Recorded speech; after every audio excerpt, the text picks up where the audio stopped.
Hello everyone, welcome back to my channel guys. So आज था मेरा आईबीपीएस पीओ प्रीलिम्स का exam. After RRB PO mains result अभी score card out नहीं हुआ है, पता नहीं कितने मार्क्स से वहाँ पर रही है कट ऑफ। सो उसके बाद ना मैं बहुत अपसेट थी। मुझे ऐसा लग रहा था कि पता नहीं आईबीपीएस पीओ एग्ज़ाम कैसा जाएगा, और देख रही थी मैं कि क्वांट बहुत डिफ़िकल्ट आ रहा है। So I was very very upset.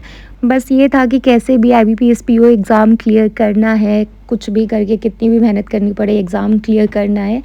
And analysis मैंने देखा था तो उसमें क्वांट बहुत डिफ़िकल्ट आ रहा था। सो मैंने सोचा कि क्वांट को सबसे ज़्यादा टाइम डिवोट करना है, क्वांट के लिए प्रैक्टिस करनी है। तो मैंने अभी लास्ट फ्यू डेज़ में क्वांट के बहुत सारे टॉपिक टेस्ट लगाए स्मार्ट किड मॉक टेस्ट से, एंड उसका बेनिफिट आज मुझे मिला। मैंने हमेशा आपको वही सोर्स रिकमेंड करे हैं जो मैं खुद यूज़ करती हूँ। तो मैंने आपको बोला था आईबीपीएस पीओ एग्ज़ाम की जब स्ट्रैटेजी मैंने अपलोड करी थी कि प्लीज़ आप ये सोर्स ज़रूर परचेज़ कर लेना, ये बहुत बेनिफिशियल रहने वाला है आपके अपकमिंग मेजर बैंक एग्ज़ाम्स में। तो जिसने भी लिया होगा उनको डेफ़िनेटली बहुत बेनिफिट मिला होगा इसका। सो गाइज़, आज एग्ज़ाम स्टार्ट हुआ। एग्ज़ाम का सेंटर बहुत अच्छा था। मुझे कभी सेंटर में एज़ सच प्रॉब्लम नहीं होती है। सो मैं ये डिसाइड करके गई थी कि आरसी मुझे लास्ट में करनी है। आरसी से पहले पैरा जंबल करना है और उससे पहले सारे मिसलेनियस क्वेश्चंस करने हैं। बट आज एग्ज़ाम में लकीली आरसी लास्ट में अपने आप ही दे रखा था, एंड सबसे पहले स्टार्ट हुए थे एरर क्वेश्चंस। पैरा जंबल आया ही नहीं था। वर्ड रीअरेंजमेंट के क्वेश्चंस थे, क्लोज टेस्ट था, आरसी था।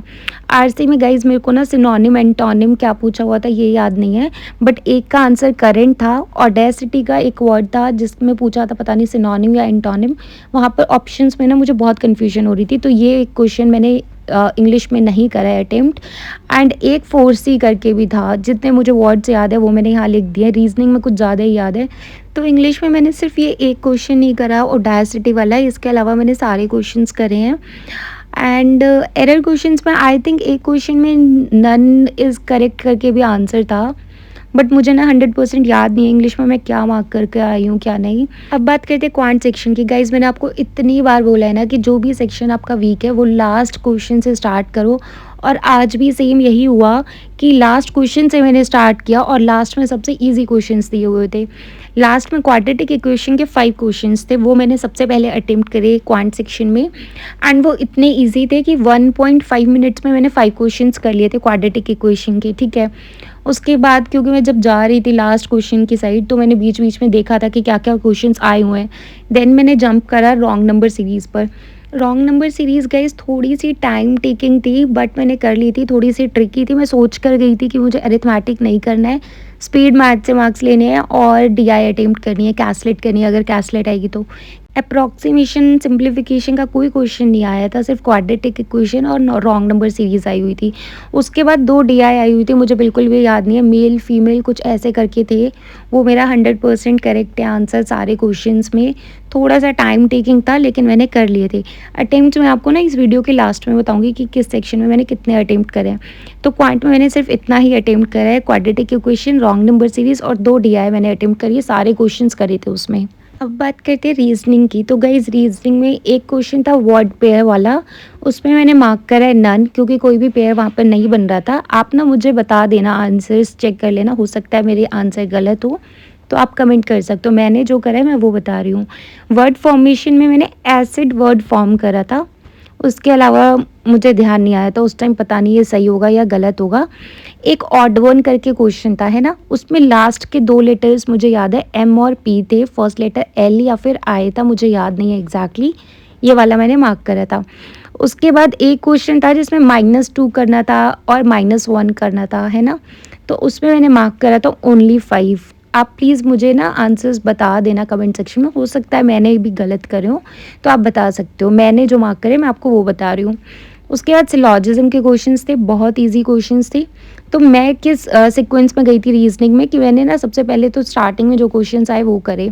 उसके बाद एक क्वेश्चन था जिसमें अहमदाबाद चेन्नई ऐसे करके 5% थे है ना, ऐसे करके पजल थी, तो वो उसमें थोड़ा सा मैं स्टक हो रही थी। उसके बाद मैं सीधा मिसलेनियस क्वेश्चंस पर गई, तो सारे मैंने मिसलेनियस करे थे पहले। उसके बाद एक डायरेक्शन वाला क्वेश्चन था, बहुत इजी क्वेश्चन था। उसके बाद एक लीनियर पज़ल थी, उसका आंसर ये था GFCBDAE, ये मैंने मार्क करा था। एक पज़ल थी अहमदाबाद, हैदराबाद 5% थे ऐसे करके, तो उसमें ना ये वाला आंसर था DACBE, ये मैंने मार्क करा था। इसमें और तो मुझे याद नहीं है, बट ई का अहमदाबाद था और ए का हैदराबाद था, तो ये मैंने मार्क करा था। एंड एक और पज़ल थी, उसका मुझे आंसर याद नहीं है, वो मंडे टू सैटरडे करके जो पज़ल थी वो भी मैंने अटेम्प्ट करी है। मैंने सिर्फ वो पोस्ट वाली पज़ल अटेम्प्ट नहीं करी, उसके लिए मुझे टाइम नहीं मिला। अच्छा, एक और क्वेश्चन था आज एग्ज़ाम में, क्लोजेस्ट प्राइम नंबर करके कोई क्वेश्चन था, उसमें मैंने 60 मार्क करा है, क्योंकि ना मैंने ऑप्शन से चेक करा था, क्योंकि क्वांट में कि मैं बहुत वीक हूँ, तो मैंने ऑप्शन से चेक कर लिया था और 60 उसका आंसर था। सो अब अटेम्प्ट्स की बात करूँ तो इंग्लिश में मैंने अटेम्प्ट करे 29 क्वेश्चंस। एक ओडेसिटी वर्ड करके जो था जिसका सिनोनिम एंटोनिम पूछा था, वो मैंने अटेम्प्ट नहीं करा। क्वांट में मैंने 20 अटेम्प्ट करे हैं। रीजनिंग में मैंने 30 क्वेश्चंस अटेम्प्ट करे हैं।